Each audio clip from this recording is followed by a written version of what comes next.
kucheza ngoma? Uko tayari kucheza ngoma? Twende! Na chance toto mzuri na chance. Na chance toto mzuri na chance. Ahadi toto mzuri ahadi.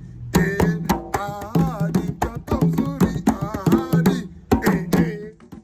Welcome back to another episode of Star and Angel. I'm Angel. And I'm Star. Thank you so much to all of our subscribers, people who have liked, shared, and subscribed. We are so grateful and thankful for you, and we ask that you continue to like, share, and subscribe. That's right. Before we start out, I'd like to give a shout out to one of our subscribers, Jennifer White. That's right.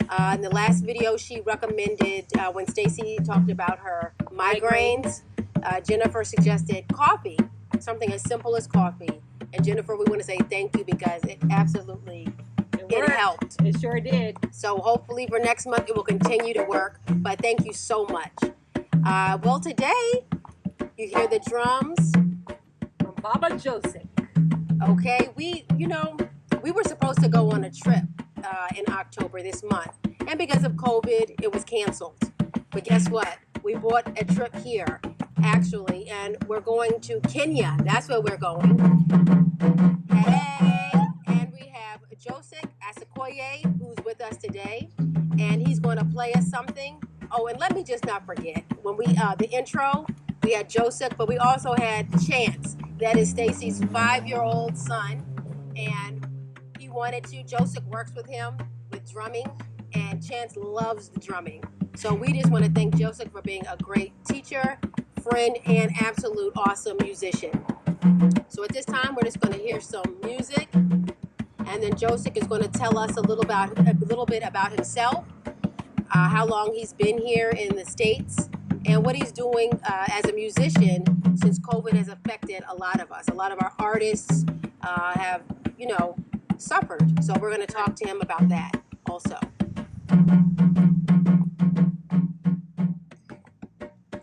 Mano embe tusimbe. Mano embe tusimbe. Mano embe tusimbe. Asomyabo nagese. Aha.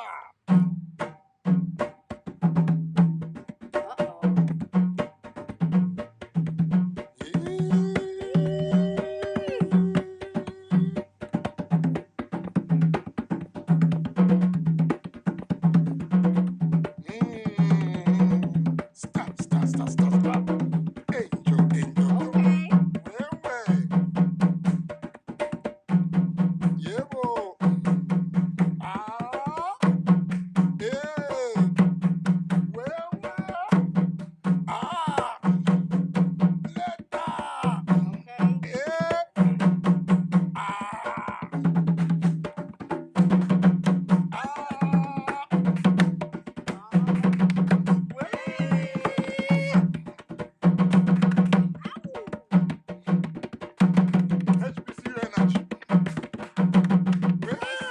Livingstone College, North Carolina A&T.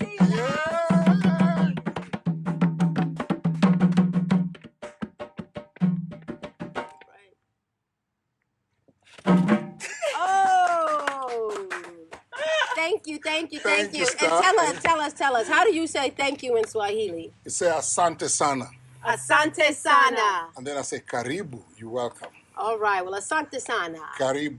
Thank you so much for joining us today. Thank you for having me, Star and Angel. Well, absolutely. I'm a big fan of your show, and I'm honored to be part of this. Oh, well, I was going to thank say, you. and Baba Joseck, I've known him for years, and all of the things that you've accomplished have been amazing. Thank you. So to Appreciate have that. you here on this show today is an honor for us. Absolutely. I'm honored too.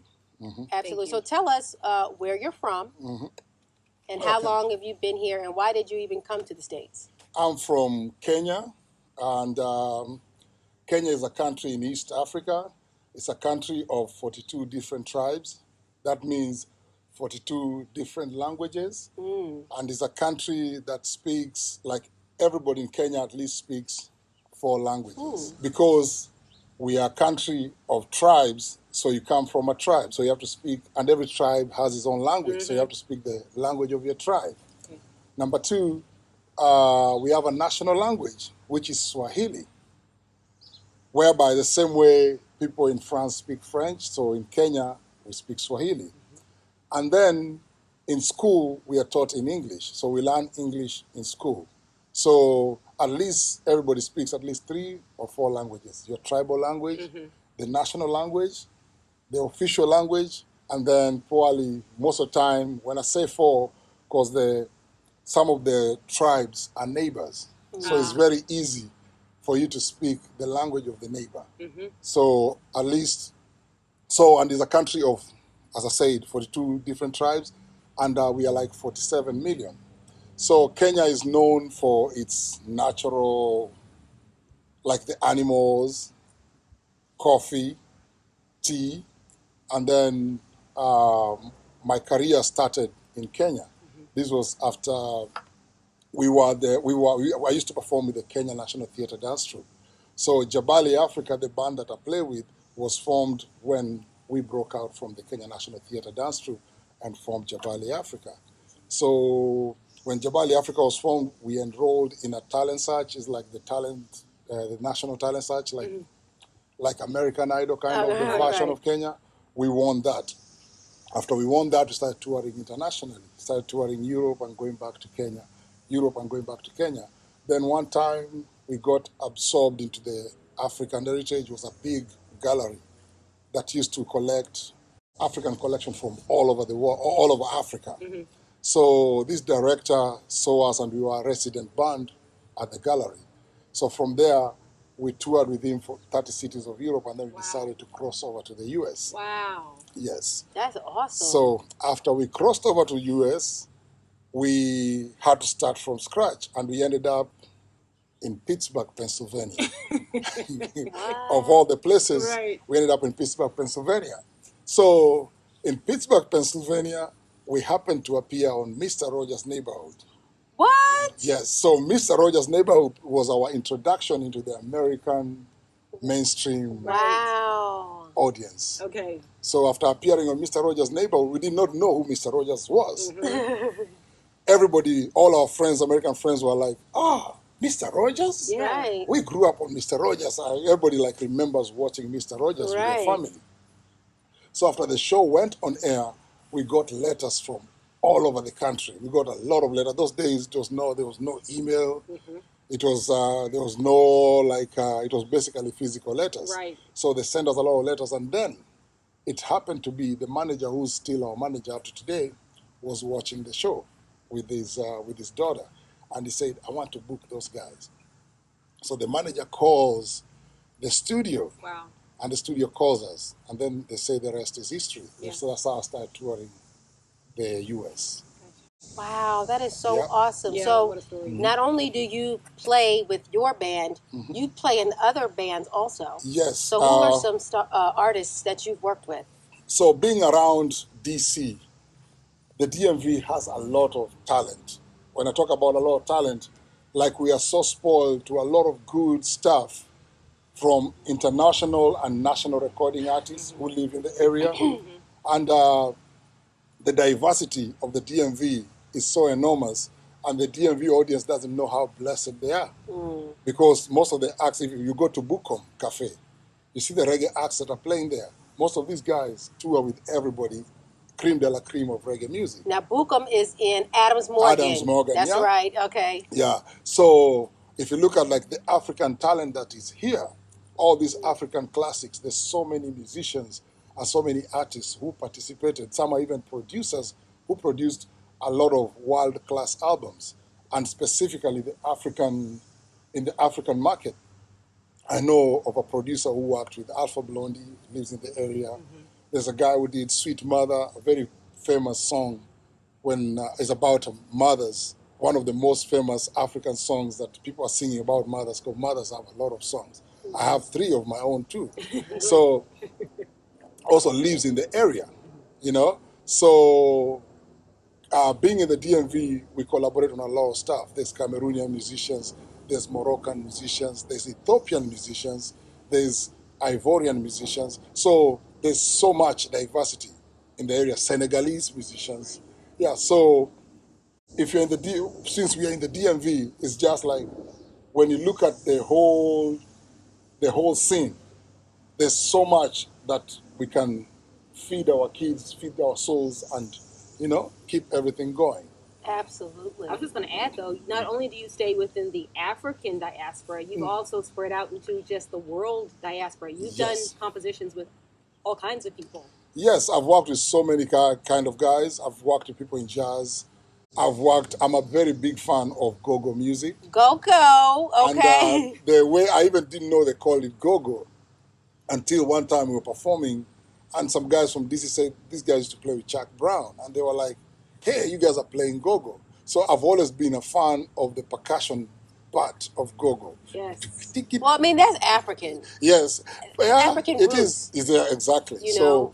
All music originated from Africa. Right. So absolutely. We might call it different names, all this kind of stuff, but all of it originated from Africa. Right. And you can actually even notice, if you look at the mannerisms and the sounds, we might call them different names. When I was touring down in Mississippi and all, they call it the Delta. Yes. I realized there's a lot of similarities. It's like you're in Africa.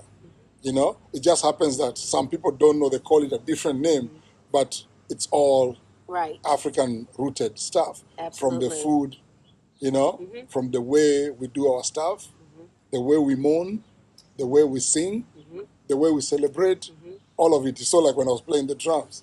You see, your African DNA was bubbling. Right. Well, I was just going to add, although we did not maybe transfer our language here when we came as slaves, but clearly it's in our DNA. It is. Oh, yeah. You can never take it away. You can never take it away. You cannot. It's natural. And speaking of DNA, we did, I don't know if you caught our show, our second episode, we took DNA to find out exactly where we are from in Africa. So where are you from? We don't know yet. You don't know yet? It takes 8 to 12 and weeks. We'll find out soon. Right. I suspect, let me take a guess, suspect Bantu, Of course you would say Bantu. Okay. Joseck, you're a Bantu. Yes, I'm a Bantu. Okay. Actually, originally, Africa is a country of many thousands of tribes. But all these thousands, actually, if you look at the tribal groupings, is actually 3. Okay, and they are? And they are Bantu, Kushites, and Nilotes. Okay. And all of it is based on the lifestyle of the people, the community. Okay. So Bantus, we are known to be, we had a little bit of everything. We never used to travel from place to place. Right. We are farmers. We can hunt, but we settled in one place. Okay. Nilotes and the nomadic tribes, like the Fulani from West Africa, come to like the jewelry, you have the Maasai. Yeah, the Maasai. Yeah, that's the Maasai. They were nomads. Yes. And they used to move from place to place looking for pastures for their animals. Okay. So if today, like let's say, we have seasons. So if it's raining on this side and then let's say it has turned green, they will take their cattle all the way up north. So once the season changes, they'll move down south. Yes. So they never even had permanent housing. So all they did was they moved from place to place. Most of their houses were very temporary. Right. And then the Kushites were the hunters and gatherers. Oh. So they depended on like hunting for their livelihood. So, so they lived in the forest, and that's what they used to do. They hunt and gather fruits, gather vegetables, see like everything. They lived in the wilderness. Nice. And then the Nilotes, there's 2 types. There's River Lake Nilotes, whereby these are the guys who settled along the seas and the lakes. Okay. They were mainly fishermen. Okay. And their staple food was fish and everything that comes with. Yeah, so all the tribes are grouped in the lifestyle they led. Makes sense. Like, I'll give you an example. In New Orleans, what's the staple food in New Orleans? The crawfish. Yes, right, every Creole, exactly. So to me, those would be like River Lake Nilotes. Right. Right. In the Midwest, most of them are farmers, right? Right.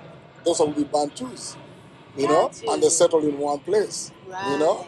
So the nomads were the ones who moved from place to place, So all these tribes, they came from those groupings. And they're so, most of the time it's like this dialects. Like I'll give you an example.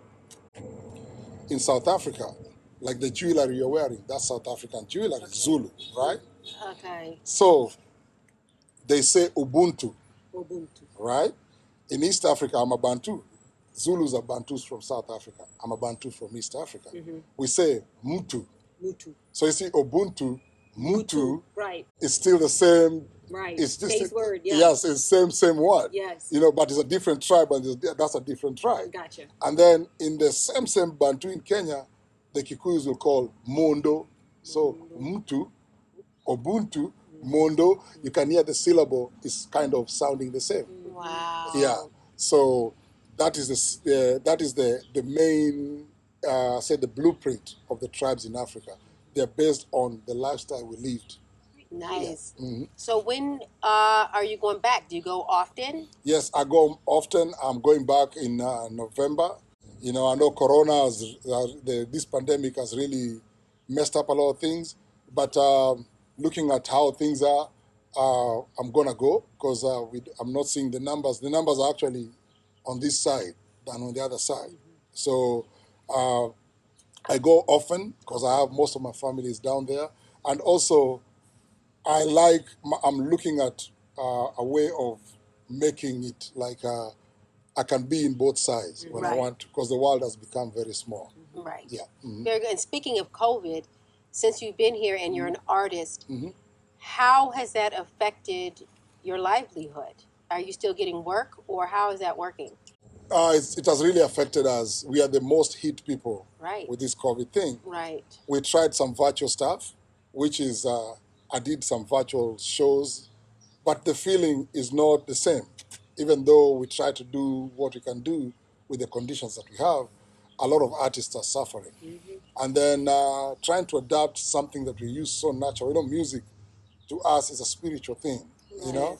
And the same thing, like, you cannot hug your friends, cannot greet, you know? Like, there's so many, COVID has really changed a lot of things, how we do stuff. Mm-hmm. But to artists specifically, to us, I canceled the whole tour, the whole year. I had a whole tour.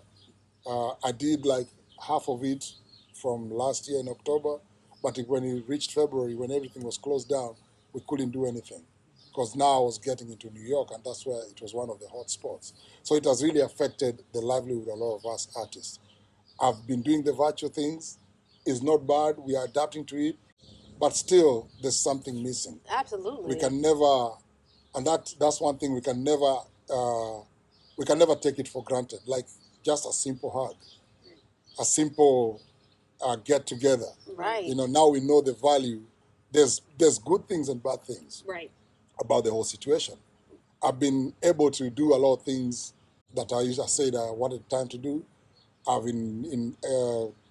taught myself new stuff to do. So, but it's not the same. It's not, because as an artist, you want that audience participation. Yes, that gives you that energy. You feed off of that. Exactly. So I can only imagine how that's working.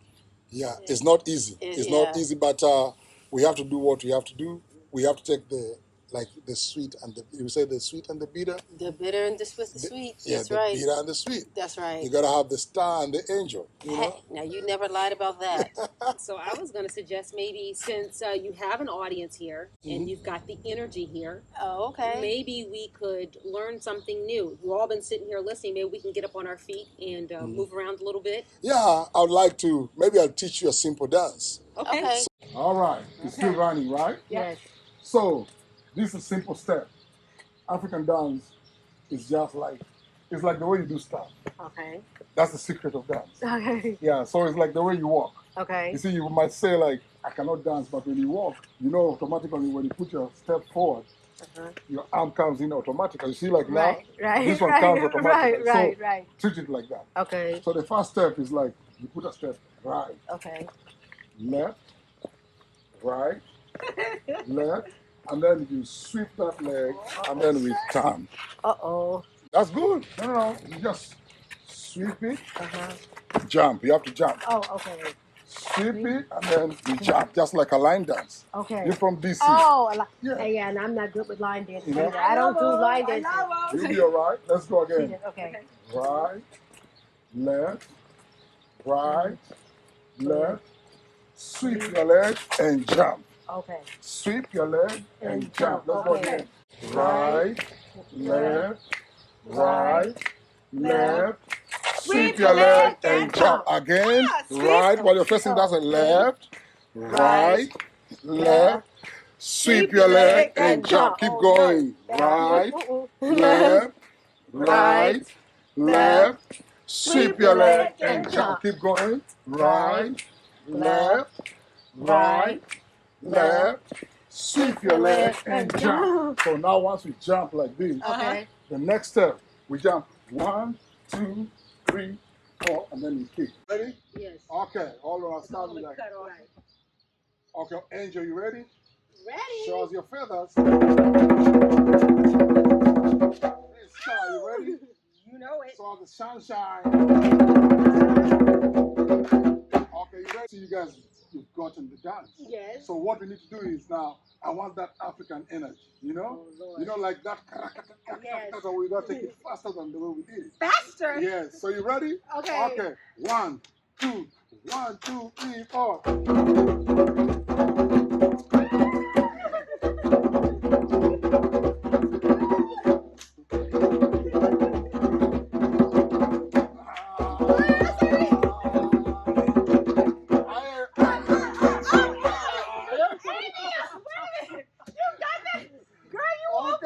One more time. Don't pay attention to Evia. You do your thing. 1, 2, 3, 4.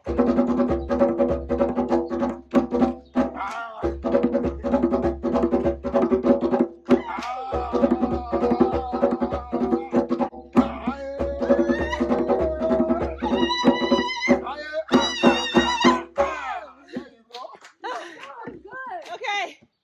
Oh gosh. Well, listen, Joseck, we thank you so much. Say it again. You got our energy. We thank you so much. You got our energy pumping, our blood going. That's how they sound up. Karibu. Karibu. And you're saying you're shy. I know. Right. You know? I did say that. And that's what I was talking about. Like, she's more of a perfectionist. She wants to do everything perfect. You see what she did? Yes. Even the HBCU. I know, it came out of her. And I am hot and sweaty. Okay. We thank God for this beautiful day today. It's a gorgeous day. But again, we just want to thank Joseck and we want to thank Chance. Thank you so much. And thank you so much for tuning in to another episode of Star and Angel. Remember, please like, share, and subscribe. And until next time.